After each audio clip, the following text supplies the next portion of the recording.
আসসালামু আলাইকুম, নাসিমাস কুকিং ওয়ার্ল্ডে আপনাদেরকে স্বাগত। আজ আপনাদেরকে তৈরি করে দেখাবো অ্যাপেল ক্ষীর। এটি অসাধারণ মজা। এই অ্যাপেল ক্ষীর বানিয়ে না খেলে বুঝবেনই না এত মজা। আর অ্যাপেল ক্ষীরের জন্য আমার কী কী উপকরণ লাগছে চলুন দেখিনি। আমি এখানে কিছু অ্যাপেল নিয়েছি, আর নিয়েছি তরল দুধ, এবং নিয়েছি কনডেন্স মিল্ক, নিয়েছি চিনি এবং গোলাপ, আর নিয়েছি কিশমিশ এবং খেজুর। অ্যাপেল সবগুলোকে আমি গ্রেট করে নিয়েছি, দেখতেই পাচ্ছেন। নিজে এখন সিদ্ধ করে নেব। এর জন্য চুলায় পানি দিয়ে দিয়েছি, পানিগুলো বলক এসে গেছে। এখন আপেলগুলো ঢেলে দিয়ে সিদ্ধ করে নেব।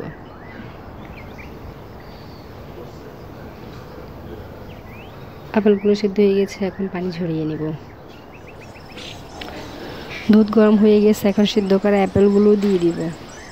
আপেলগুলো দিয়ে ভালোভাবে নেড়ে দিব। এটি যেহেতু ক্ষীর ঘন হবে, সেহেতু এটি ঘন হাতে নাড়তে হবে। এখন দিয়ে দেবো স্বাদ অনুযায়ী লবণ, তারপর দিয়ে দেবো কনডেন্স মিল্ক। এখন ভালোভাবে নেড়ে দিব। ঘন হাতে নাড়তে হবে, তা না হলে নিচে পড়ে যাবে। এখন ঢেকে রান্না করব। এখন দিয়ে দিব চিনি। আমি যেহেতু কনডেন্স মিল্ক দিয়েছি তাই চিনি বেশি দিব না, 2 চামচ চিনি দিয়েছি। চিনি বাড়িয়ে কমিয়ে দিতে পারেন, সেটা আপনার নিজের উপর। আপনি মিষ্টি বেশি খেলে চিনিটা বেশি বাড়িয়ে দিবেন। এখন দিয়ে দিব কিশমিশ। কিশমিশ দিয়ে আমি ভালোভাবে নেড়ে দিব। আমি কিশমিশ এবং খেজুর দুটোই দিয়েছি। আমার ক্ষীর অলমোস্ট হয়ে আসছে।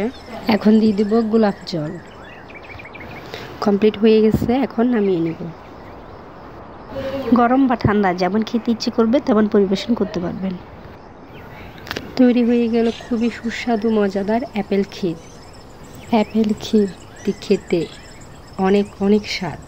আমার এই রেসিপিটি আপনাদের কাছে কেমন লেগেছে অবশ্যই কমেন্ট করে জানাবেন। আমার ইউটিউব চ্যানেলে সাবস্ক্রাইব করবেন এবং লাইক দিয়ে পাশে থাকবেন। আর ফেসবুক পেজে লাইক দিয়ে ফলো দিয়ে রাখবেন। ধন্যবাদ।